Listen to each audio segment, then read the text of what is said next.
তো বন্ধুরা, সবাই কেমন আছো? আশা করি সবাই খুব ভালো আছো, আমিও খুব ভালো আছি।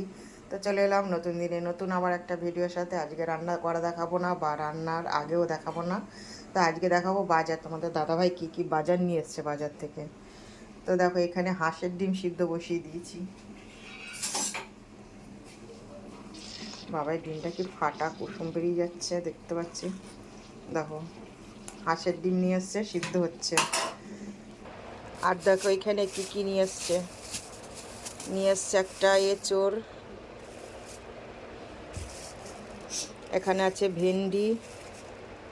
ঘরে প্রচুর বাজার রয়েছে জানো, ফ্রিজে। আবার বাজার নিয়ে এসছে, দেখো কত পটল নিয়ে এসছে। আর এইদিকে নিয়ে এসছে দেখি চিংড়ি মাছ, এঁচোড় দিয়ে চিংড়ি মাছ হবে। দেখো, এঁচোড় দিয়ে চিংড়ি মাছ হবে। ওদিকে দেখলে হাঁসের ডিম বসিয়েছি। আর নিয়ে এসছে আম। যদিও আমরা চৈত্র মাসে আম খাই না, নিয়ে এসছে জানি না, ওই তোমাদের দাদাভাইকে করে দেবো, খাবে। আমরা তো নীলের আগে আম খাই না। তোমরা কারা কারা খাও না একটু কমেন্ট করে জানিও। শুধু দেখো, তো দেখো ফ্রিজ ভর্তি কাঁচা বাজার। আবার এত বাজার নিয়ে এসছে, তোমরা বলো কখন কি খাবো, কোনটা দিয়ে কি খাবো। খালি দেখো কত বাজার, এখানে কত পটল রয়েছে। আবার পটল নিয়ে এসছে, বেগুন, উচ্ছে, দেখো কত উচ্ছে, টমেটো দেখো। আবার এখানে সজনে ডাঁটা রয়েছে, কুমড়ো রয়েছে। দেখো আবার নিয়ে এসছে এত বাজার।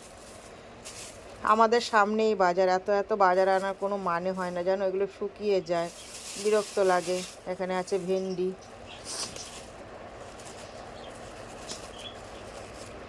দেখো ভেন্ডি। তো যাই হোক, আজকে কী দিয়ে কী রান্না হবে। আজকে এঁচোড় দিয়ে তো চিংড়ি মাছ হবে। আর দেখলে হাঁসের ডিম সিদ্ধ হচ্ছে, হাঁসের ডিম কষা হবে। আর কি হয় দেখা যাক। ঠিক আছে, কেমন লাগলো ভিডিওটা অবশ্যই জানিও।